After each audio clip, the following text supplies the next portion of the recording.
தமிழ்நாடு உள்பட நாடு முழுவதும் அமலாகின 3 புதிய கிரிமினல் சட்டங்கள். புதிய சட்டப்பிரிவுகளுக்கு ஏற்ப ஏற்கனவே அச்சிடப்பட்ட எஃப்ஐஆர் படிவங்களில் மாற்றம்.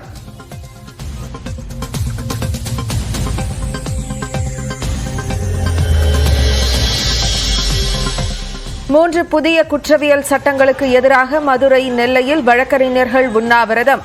மற்றொரு பிரிவு வழக்கறிஞர்கள் பட்டாசு வெடித்து இனிப்பு வழங்கி கொண்டாட்டம்.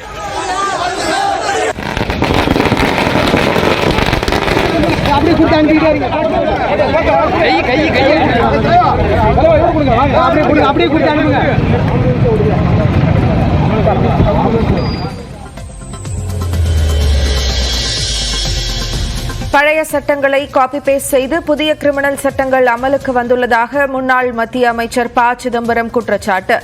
நீண்ட கால நோக்கில் திருத்தங்கள் மேற்கொள்வது அவசியம் என்றும் வலியுறுத்தல்.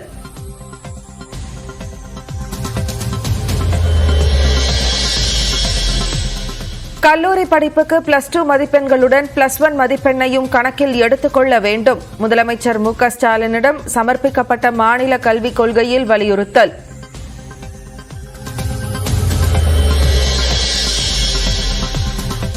நீட் தேர்வு இருக்கக்கூடாது, மாநில கல்விக் கொள்கையில் வலியுறுத்தல். நீட் பயிற்சி நிறுவனங்கள் விளம்பரம் செய்வதற்கு தடை விதிக்கவும் கோரிக்கை.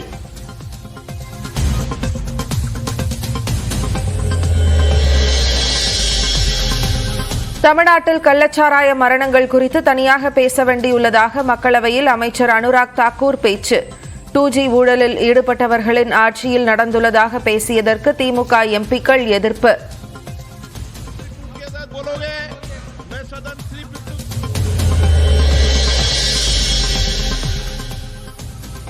எதிர்க்கட்சிகள் பற்றி பிரதமர் அவதூறு பேசுவதாக மல்லிகார்ஜுன கார்கே பேசிய போது ஆஃப் செய்யப்பட்ட மைக். தானியங்கி முறையில் இயங்குவதால் செயல்படவில்லை என மாநிலங்களவை தலைவர் ஜெக்தீப் தன்கர் விளக்கம்.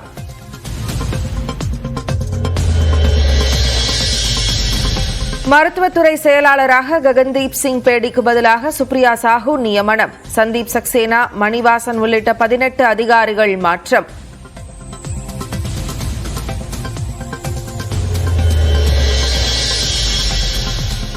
ராமேஸ்வரம் மீனவர்கள் 25 பேரை கைது செய்த இலங்கை கடற்படை.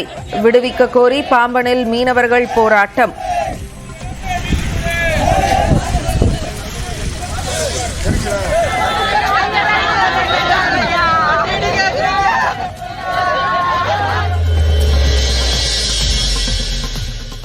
கள்ளச்சாராயம் குடித்து 60க்கும் மேற்பட்டோர் உயிரிழந்த வழக்கில் 11 பேருக்கு 3 நாட்கள் சிபிசிஐடி காவல். கள்ளக்குறிச்சி நீதிமன்றம் உத்தரவு.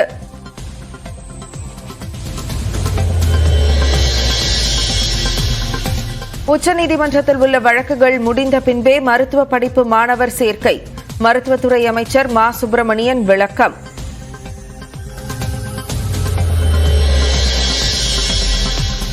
கள்ளச்சாராயத்தை தடுக்க காகித குடுவையில் 90 மில்லி மது விற்கக்கூடாது, ஆபத்தான திட்டம் என தமிழ்நாடு அரசுக்கு ராமதாஸ் அறிவுறுத்தல்.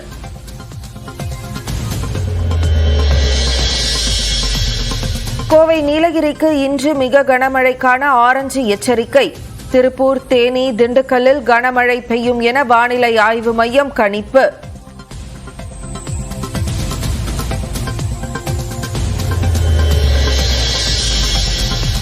உயர்நீதிமன்ற உத்தரவுப்படி பழனி அடிவாரத்தில் இருந்த ஆக்கிரமிப்பு குடியிருப்புகள் அகற்றம். பல ஆண்டுகளாக இயங்கி வந்த பிரபல தனியார் பஞ்சாமிர்த கடையும் அகற்றப்பட்டது.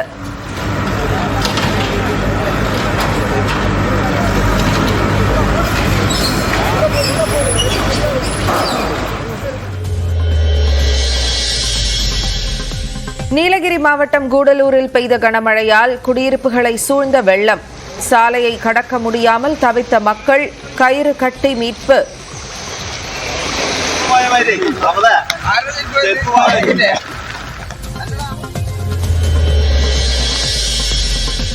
தொடர் மழையால் கொடைக்கானல் புல்லாவெளி நீர்வீழ்ச்சியில் சீராக கொட்டும் நீர்.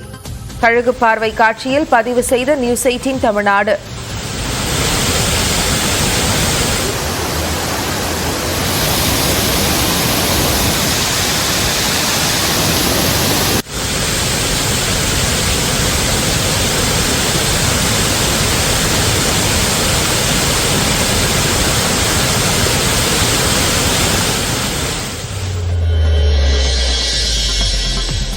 நாளை நடைபெறும் அண்ணா பல்கலைக்கழக பட்டமளிப்பு விழாவில் பங்கேற்போவதில்லை என அமைச்சர் பொன்முடி தகவல்.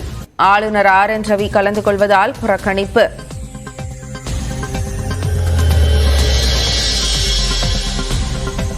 சில நிமிடங்களிலேயே முடிந்த தீபாவளி பண்டிகைக்கான ரயில் டிக்கெட் முன்பதிவு.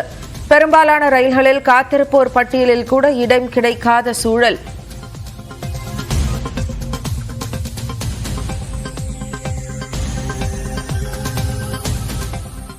பத்தாம் வகுப்பில் தான் பொதுத் தேர்வு நடத்த வேண்டும் என மாநில கல்விக் கொள்கையை தயாரித்த குழு முதலமைச்சருக்கு பரிந்துரை செய்துள்ளது. மத்திய அரசு அறிமுகம் செய்துள்ள புதிய கல்விக் கொள்கையை ஏற்க மறுத்த தமிழ்நாடு அரசு மாநில கல்விக் கொள்கையை வகுக்க ஓய்வு பெற்ற டெல்லி உயர்நீதிமன்ற நீதிபதி முருகேசன் தலைமையில் குழு அமைத்து உத்தரவிட்டது. தமிழில் 600 பக்கங்களிலும் ஆங்கிலத்தில் 500 பக்கங்களிலும் தயாரிக்கப்பட்டுள்ள இந்த கொள்கையை நீதியரசர் முருகேசன் முதலமைச்சர் MK ஸ்டாலினிடம் வழங்கினார்.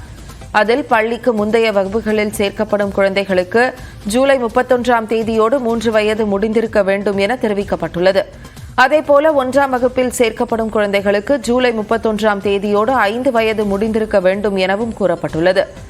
10ஆம் வகுப்பில் தான் பொதுத் தேர்வு நடத்த வேண்டும் எனவும் அதற்கு முன்னதாக எந்த வகுப்பிலும் பொதுத் தேர்வு நடத்தக்கூடாது எனவும் குறிப்பிடப்பட்டுள்ளது. உயர்கல்வியில் சேருவதற்கும் நுழைவுத் தேர்வு நடத்தக்கூடாது எனவும் கல்லூரி சேர்க்கைக்கு 11 மற்றும் 12ஆம் வகுப்பு மதிப்பெண்களை எடுத்துக்கொள்ள வேண்டும் எனவும் தெரிவிக்கப்பட்டுள்ளது. 11, 12ஆம் வகுப்பு பாடங்களை பெயரளவுக்கு நடத்திவிட்டு பிற நுழைவுத் தேர்வுகளுக்கு முக்கியத்துவம் அளிக்கும் பள்ளிகள் மீது நடவடிக்கை எடுக்கப்படும் என்றும் நீட் உள்ளிட்ட தேர்வுகளுக்கு பயிற்சி அளிக்கும் மையங்கள் மற்றும் தனியார் கல்வி நிலையங்கள் விளம்பரப்படுத்துவதை தடை செய்ய வேண்டும் எனவும் குறிப்பிடப்பட்டுள்ளது. தேசிய கல்விக் கொள்கையில் குறிப்பிடப்பட்டுள்ளது போன்று உயர்கல்வியிலிருந்து பாதியில் வெளியேறும் மாணவர்களுக்கு சான்றிதழ் வழங்கும் முறையை கடைபிடிக்கக்கூடாது என்றும் கூறப்பட்டுள்ளது. தமிழ், ஆங்கிலம் இருமொழி கொள்கையை கடைபிடிக்க வேண்டும் எனவும் நீட் தேர்வை தமிழ்நாட்டில் ஒருபோதும் அனுமதிக்கக்கூடாது எனவும் தெரிவிக்கப்பட்டுள்ளது.